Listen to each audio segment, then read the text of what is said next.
Hello everyone, welcome back to the another episode of our spoken English learning journey. In today's class, I'm going to unlock one of the most practical and expressive sentence structure in English as long as.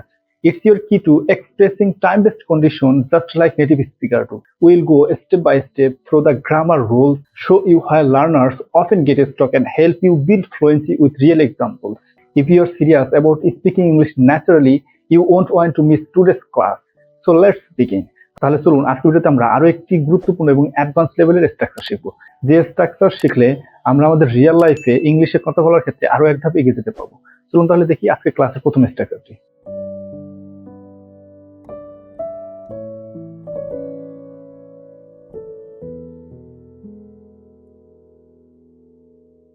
তাহলে এই হচ্ছে আমাদের আজকে ক্লাসের বিশেষ বা advance structure. চলুন আগে আমরা স্ট্রাকচারটা এবং সিচুয়েশনটা ভালোভাবে বুঝে নেই যে কোন সিচুয়েশনে আমরা এই স্ট্রাকচার ইউজ করে কনভারসেশন করব। যদি এরকম হয় যতদিন ততদিন অথবা যতক্ষণ ততক্ষণ, কি বলছি, যদি এরকম বাক্য আসে যে যতক্ষণ না তুমি আসবে ততক্ষণ আমি যাব না, বা যতদিন তুমি আমাকে মিথ্যা বলবে ততদিন আমি তোমাকে ক্ষমা করবো না, তো এই বাক্যগুলো কিভাবে আমরা ইংলিশে কনভার্ট করে স্মার্টলি কনভারসেশন করতে পারবো সেটাই আজকে শিখবো আমরা আজকের ক্লাসে। চলুন আগে আমরা স্ট্রাকচারটা বুঝে নেই। Subject plus PBAT. পিবিএটি অর্থ হচ্ছে কি, প্রিন্সিপাল ভার্ব যে কোনো টেন্সে সাহায্যকারী ভার্ব নেই। তারপরে object plus as long as plus subject plus PBAT. PBAT অর্থ হচ্ছে কি, যে প্রিন্সিপাল ভার্ব যে কোনো টেন্সে সাহায্যকারী ভার্ব নেয়। তাহলে চলুন আমরা এই সিচুয়েশনে এই স্ট্রাকচারের মাধ্যমে কিভাবে কনভারসেশন করতে হবে সেটা শিখবো। তার আগে একটা কথা বলে রাখি যে আজকে ক্লাসের জন্য আমাদের 4টি গ্রামার রুলস আছে, যে রুলস গুলো জানলে এই সিচুয়েশনে এই স্ট্রাকচারের মাধ্যমে আমরা স্মার্টলি সেন্টেন্স তৈরি করে কনভারসেশন করতে পারবো। বাট সেই রুলস গুলোর পূর্বে চলুন আগে আমরা কিছু এক্সাম্পল দেখি, কারণ এক্সাম্পল যদি না দেখি তাহলে আমরা এই রুলস গুলোর ব্যবহার বুঝতে পারবো না।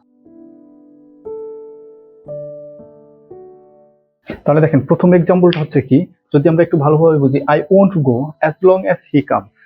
কি বলছি, I won't go as long as he comes, যতক্ষণ পর্যন্ত সে না আসে ততক্ষণ পর্যন্ত আমি যাব না। দেখেন এখানে আমাদের স্ট্রাকচার অনুযায়ী কিভাবে সেন্টেন্স গঠন হয় যদি আমরা একটু ভালোভাবে বুঝি।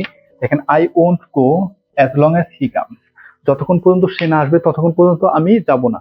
তাহলে এই সিচুয়েশনে এই স্ট্রাকচারের মাধ্যমে সেন্টেন্স তৈরি করে কনভারসেশনের ক্ষেত্রে আমাদের একটি স্পেশাল রুলস মনে রাখতে হবে। রুলসটি হচ্ছে যে এই স্ট্রাকচারের মাধ্যমে যে সেন্টেন্স গঠন হবে সেই সেন্টেন্সে দুটি ক্লোজ থাকবে। দুটি ক্লোজের মধ্যে শেষের ক্লোজটি প্রথমে উচ্চারিত হবে। দেখেন এখানে যদি আমরা একটু ভালোভাবে বুঝি, I won't go there as long as he comes, সে যতক্ষণ পর্যন্ত না আসবে আমি ততক্ষণ পর্যন্ত যাব না। দেখেন হি কামস, যতক্ষণ পর্যন্ত সে না আসবে ততক্ষণ পর্যন্ত আমি যাব না। আশা করি আপনারা বুঝতে পারছেন। চলুন আমরা আরো কিছু রিয়েল লাইফ এক্সাম্পল দেখি।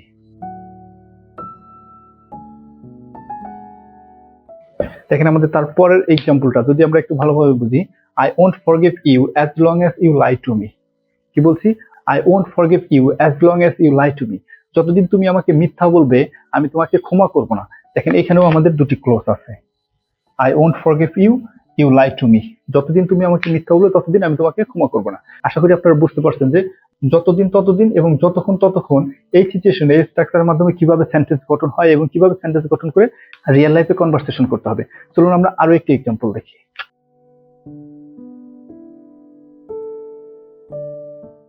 দেখেন আমাদের তারপরের এক্সাম্পলটি হচ্ছে কি, যে I will keep trying as long as I am alive. কি বলছি, I will keep trying as long as I am alive, যতদিন আমি বেঁচে থাকবো ততদিন আমি চেষ্টা চালিয়ে যাবো। আশা করি আপনারা বুঝতে পারছেন যতদিন ততদিন এবং যতক্ষণ ততক্ষণ এই সিচুয়েশনে কিভাবে কনভারসেশন করতে হবে এই স্ট্রাকচারের মাধ্যমে। চলুন আমরা লাস্ট আরেকটি এক্সাম্পল দেখি। দেখেন আমাদের লাস্ট এক্সাম্পলটা হচ্ছে কি, যে I will stay here as long as you need me, যতদিন তুমি আমাকে দরকার মনে করবে ততদিন আমি থাকবো। আশা করি আপনারা বুঝতে পারছেন যে যতদিন ততদিন এবং যতক্ষণ ততক্ষণ এই সিচুয়েশনে এই স্ট্রাকচারের মাধ্যমে কিভাবে আপনারা আপনাদের রিয়েল লাইফে কনভারসেশন করবেন। চলুন এখন আমরা দেখবো পূর্বে যে কিছু স্পেশাল গ্রামার রুলস এর কথা বলছিলাম সেই রুলস অনুযায়ী কিভাবে সেন্টেন্স গঠন হয়েছে। প্রথম গ্রামার রুলসটা হচ্ছে এরকম, যে বাক্যে যদি দুটি ক্লোজের মধ্যে দুটি ক্লোজই নেগেটিভ সেন্সে থাকে তাহলে একটি উচ্চারিত হবে। চলুন তাহলে আমরা প্রমাণস্বরূপ প্রথম এক্সাম্পলটা দেখি, I won't go as long as he comes. দেখেন এখানে কিন্তু দুটি ক্লোজই নেগেটিভ সেন্সে আছে, যে যতক্ষণ পর্যন্ত তুমি না আসবে ততক্ষণ পর্যন্ত আমি যাব না। দেখেন বাক্যে যদি দুটি ক্লোজ নেগেটিভ সেন্সে থাকে তাহলে একটি নেগেটিভ সেন্স উচ্চারিত হবে। দেখেন এখানে কিন্তু একটি আসছে, যে আই ওন্ট গো দেয়ার, যতক্ষণ পর্যন্ত তুমি না আসবে ততক্ষণ পর্যন্ত আমি যাব না। আশা করি আপনার 1 নম্বর গ্রামার রুলসটা বুঝতে পারছেন। চলুন এখন আমরা দেখবো 2 নম্বর গ্রামার রুলসটা। 2 নম্বর গ্রামার রুলসটা হচ্ছে যে বাক্যে দুটি ক্লোজের মধ্যে যদি একটি নেগেটিভ সেন্সে থাকে তাহলে ওই একটি উচ্চারিত হবে। চলুন আমরা প্রমাণস্বরূপ দ্বিতীয় এক্সাম্পলটা দেখি। দেখেন I won't forgive you as long as you lie to me. দেখেন দ্বিতীয় এক্সাম্পলটার মধ্যে কিন্তু একটি ক্লোজ নেগেটিভ সেন্সে আছে। কিরকম, যদি আমরা বাংলা মিনিংটা দেখি, যতদিন তুমি আমাকে মিথ্যা বলবে আমি তোমাকে ক্ষমা করবো না। দেখেন, আমি তোমাকে ক্ষমা করবো না, এটা হচ্ছে নেগেটিভ সেন্সে। তার মানে দেখেন একটাই উচ্চারিত হয়েছে যে আই ওন্ট ফরগিভ ইউ, আমি তোমাকে ক্ষমা করবো না। আশা করি আপনারা 2 নম্বর গ্রামার রুলসটা বুঝতে পারছেন। চলুন এখন আমরা বুঝবো 3 নম্বর গ্রামার রুলসটা। 3 নম্বর গ্রামার রুলস হচ্ছে যে বাক্যের দুটি ক্লোজের মধ্যে একটিও যদি নেগেটিভ সেন্সে না থাকে তাহলে কোনো পরিবর্তন হবে না। দেখেন, আমরা যদি প্রমাণস্বরূপ 3 নম্বর এক্সাম্পলটা দেখি, I will keep trying as long as I am alive. আমি যতদিন পর্যন্ত বাঁচবো ততদিন পর্যন্ত চেষ্টা করে যাবো। দেখেন, এই সেন্টেন্সের মধ্যে কোনো ক্লোজই নেগেটিভ সেন্সে নাই, তার কারণে এটার কোনো পরিবর্তন হবে না। জাস্ট শুধু পরিবর্তনটা ছিল কি যে আমাদের শেষের ক্লোজটা প্রথমে চলে আসবে, যেমন আমি যতদিন বেঁচে থাকবো ততদিন চেষ্টা করে যাব। আশা করি আপনারা 3 নম্বর নিয়মটা বুঝতে পারছেন। চলুন এখন আমরা শিখবো 4 নম্বর গ্রামার রুলসটা। 4 নম্বর গ্রামার রুলসটা হচ্ছে যে যদি কোনো বাক্যে দুটি ক্লোজই ফিউচার টেন্সে থাকে তাহলে শেষের ক্লোজটি প্রেজেন্ট ইনডিফিনিট টেন্সে হবে। চলুন আমরা প্রমাণস্বরূপ এই লাস্ট এক্সাম্পলটা দেখি, I will stay here as long as you need me. যদি আমরা বাংলা মিনিংটা দেখি তাহলে কিন্তু ভালোভাবে বুঝতে পারবো যে যতদিন তুমি আমাকে দরকার মনে করবে আমি ততদিন এখানে থাকবো। দেখেন, এই বাক্যে দুটি ক্লোজই কিন্তু ফিউচার টেন্সে আছে, তাহলে আমাদের নিয়ম অনুযায়ী শেষের ক্লোজটা কি হবে, প্রেজেন্ট ইনডিফিনিট টেন্স হবে। এখানে দেখেন কি বলছি, ইউ নিড মি। আশা করি আপনারা আজকে ক্লাসটা খুব ভালোভাবে বুঝতে পারছেন যে যতদিন ততদিন এবং যতক্ষণ ততক্ষণ এই সিচুয়েশনে এই স্ট্রাকচারের মাধ্যমে কিছু গ্রামার রুলস বা স্পেশাল রুলস মেনটেন করে সেন্টেন্স তৈরি করে কিভাবে আপনারা আপনাদের রিয়েল লাইফে কনভারসেশন করবে। That's all for today's class.